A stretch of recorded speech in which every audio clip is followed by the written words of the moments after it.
Sometime in May, members of this congregation will get to vote to call a new settled minister.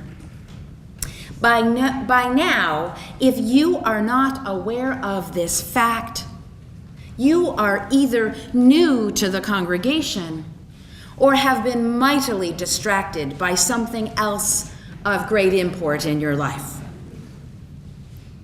In our tradition, when you call a minister, you grant to them a free and untrammeled pulpit. The actual language in your proposed letter of agreement continues, the minister is expected to express his or her values, views, and commitments without fear or favor in this free pulpit. It is a powerful concept. You expect your minister to be guided by his or her conscience, not dictated by doctrine or dogma, political correctness, or pleasing the most powerful or influential members of the congregation. And note that the word is expect, not allow or invite. Rather, ministers are expected to speak according to the dictates of conscience, to offer their life, their experience, and knowledge passed through the fire of thought. That is a foundational part of the job of the minister. The counterbalancing freedom of the congregation is called freedom of the pew. Freedom of the chairs isn't quite as poetic, I don't think. And it means, freedom of the pew means you are under no compulsion to accept or even agree with what your minister says from this pulpit. Indeed, you are expected to exercise your own conscience in your own spiritual life. That is a foundational part of the job of membership. And while that may seem so automatic to you all, there are plenty of traditions. Many of you have come out of traditions who say that is not the case. You do not have that freedom. But we believe it's a foundational value for us that all of us can only be guided by conscience. And these freedoms to do so are basic to who we are and why we gather in congregations as seekers. It is a part of what we mean by our free church tradition. It seems so clear and obvious, foundational, basic, automatic to who we are, and yet it is not always quite so easy to practice. In 1907, John Haynes Holmes was called as a relatively young man to one of the largest Unitarian churches in New York City, the Church of the Messiah, which is now called All Souls Unitarian Church. Holmes was an avowed pacifist, an early admirer of Gandhi, which wasn't a particular problem until World War I broke out. On the eve of America's entry into the war, Holmes preached using the teachings of Jesus to support his pacifist stance. Entering the war was widely popular in the country. Speaking against it was tantamount to treason for many, at the very least dangerously unpatriotic. Yet Holmes spoke his truth, his conscience, forthrightly. So long as I am your minister, this pulpit will answer no military summons. Other parish houses may be turned into drill halls and rifle ranges. Ours will not. Other clergymen may pray to God for victory for our arms. I will not. So long as I am priest, this altar shall be consecrated to human brotherhood. Words strong and stirring. Yet Holmes well knew that his was a minority and radical opinion. He knew when he preached those words that the Board of Trustees would likely call an emergency meeting the very next day, and they might very well vote to dismiss him, to take away his pulpit. Yet, the board of the Church of the Messiah was nearly as courageous as Holmes himself. Even though all but one man on the board was firmly against Holmes's position, they knew what it meant to be a free church, who had offered a free pulpit to their minister. If he could freely speak his conscience, they could all just as freely disagree. The free pulpit and the free pew demanded as much from them both. Such freedom can be costly. The church promptly lost nearly a quarter of its members. Yet in the months and years that followed, it regained and surpassed those original numbers. And perhaps this is because something powerful is created when people are free to express their most deeply held convictions. There have been other fractious times in our history as Unitarian Universalists. The most fractious times were during the prelude to the Civil War and in the Vietnam era. There were ministers who lost their pulpits for espousing abolition. Even the revered father of Unitarianism, William Ellery Channing. It is not our proudest chapter in our history.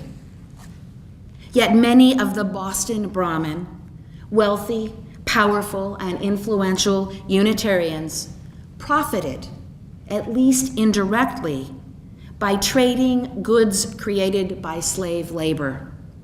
The cause of abolition threatened their livelihood, and they didn't want to hear about it in church. Especially during the early years of the protests about the Vietnam War, many of our congregations were split over support or opposition to that conflict. And some of it was neither pleasant nor pretty. With our benefit of hindsight, it might seem obvious now who was on the right side of history. Yet from the middle, it is rarely so clear. This is why you grant your minister freedom in this pulpit. Freedom indeed to offend you in the midst of trying times. This is also why the principles of the free pulpit and the free pew are so important in war and in peace. Yet not only are these principles challenging to practice, they are often misunderstood. People often think that freedom of the pulpit extends to anyone who speaks from this beautiful edifice. And that's not quite right. The pulpit belongs to the congregation, and you entrust it freely to the care and conscience of your minister. There is nothing about freedom of the pulpit that means that the minister has a lock on the truth, has all the answers, is always right. In days of yore, the pulpit was almost always filled by ordained clergy. If not the congregation's minister, then someone who and yes, it was almost universally exchanged pulpits with. Nowadays, we talk more about shared ministry, and most all of us, ministers and layfolk alike, prefer a collaborative process. I want there to be many diverse voices heard from this pulpit. This is why I love having celebrants to share leading the service with me. This is why we often invite people to share their stories, as Dave did, to give us their lives passed through the fire of thought. Yet I take my responsibility for caring for this pulpit very seriously.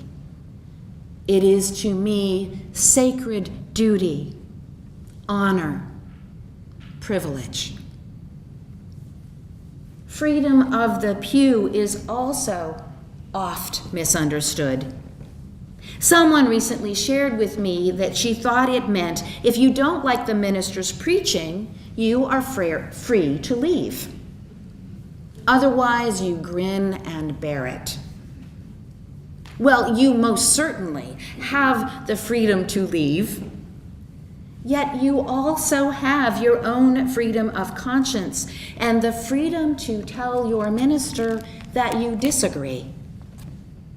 As my colleague, the Reverend Heather Lynn Hansen, puts it, freedom of the pew means that you expect to listen with an open mind and heart, weigh what the minister has to say, and test it in your thoughts and in your living, and make up your own mind. There is nothing that comes from this pulpit that obliges anyone individually to any action or point of view. You are, of course, free to get up and leave if you are too upset. I would hope that you can find ways for it to be comfortable, well, not terribly uncomfortable anyway, to wrestle with what upsets you, to learn something from it, and to bring it to my attention. Just last Sunday, someone in this very congregation exercised her freedom of the pulpit beautifully. I preached on white privilege and spoke some about the events in Ferguson and New York. Sarah Bratley came up to me afterward to tell me something that I had said, or really rather not said, that had truly disturbed her. Now, I don't necessarily recommend that you rush up immediately after the service and share all of your critiques. The minister's Sunday at 12:30 is effectively your Friday at 6:30 after a very long week. It often feels also like we've just kind of laid our hearts out on the table before you all. This is not the time to give some point-by-point critique of their job performance. Yet Sarah was gentle, direct, and respectful, and she had a very good point. I had not been entirely careful about how I characterized events like Michael Brown's death in Ferguson. It wasn't directly what the sermon was about, and it also, what I said, did not reflect my own nuanced belief about the racialized context in which too many black men are shot by police. It didn't reflect what I also know and feel about the job of being a police officer. in this highly racialized and heavily armed society. A job which is so very difficult. There is so much more to this whole issue than the big bad police and the sadly oppressed victims. Cops do their job in the face of very real fears. One of the issues in all of this that I don't hear as much as we might speak of it is about how heavily armed our populace is. Yet the police are very aware of this all the time. I know this only too well, as my own cousin was a police officer killed in the line of duty during what appeared initially to be a routine traffic stop. Things can turn violent at any moment, and cops need to be prepared for it at any time. We live in a complex, highly racialized culture. What Sarah did was make me think more clearly and carefully. Though I didn't mean to, I fell into a certain cultural trope of the left that oversimplifies the situation and tends to blame one part of a complicated issue. It's not all that often that people come talk to me about my sermons, especially if there is something they don't like. And again, I'm not asking you all to rush up on Sunday afternoon to parse theology, yet I would very much like to hear from you. I'm not sure that folks realize how much my own thinking is influenced by conversations I have with you. There is nothing more that I love than wrestling with theological concepts, and you all are my teachers too. Ultimately, this all comes down to relationship. A colleague of mine recently pointed out that the word free and friend come from the same root. A root that means both to love and to set free.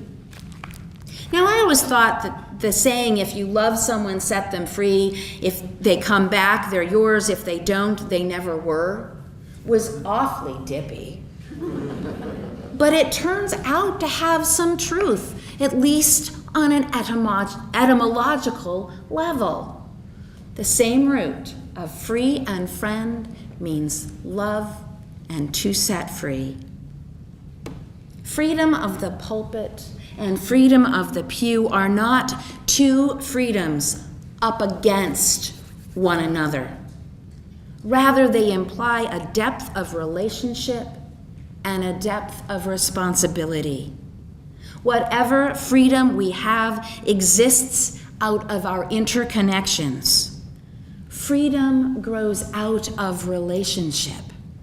And the relationship between a minister and a congregation is unlike anything else in the world, and it has so much power, potential, possibility. Freedom of the pulpit is balanced by freedom of the pew. We are not doing our work unless we are in dialogue. We live in a culture that is so polarized. It is so easy to fall into this cultural trope as well.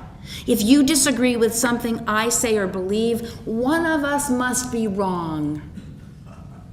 As if my belief will fall, is less worthy if I cannot convince you of the righteousness of it so thoroughly that you change your mind and agree with me.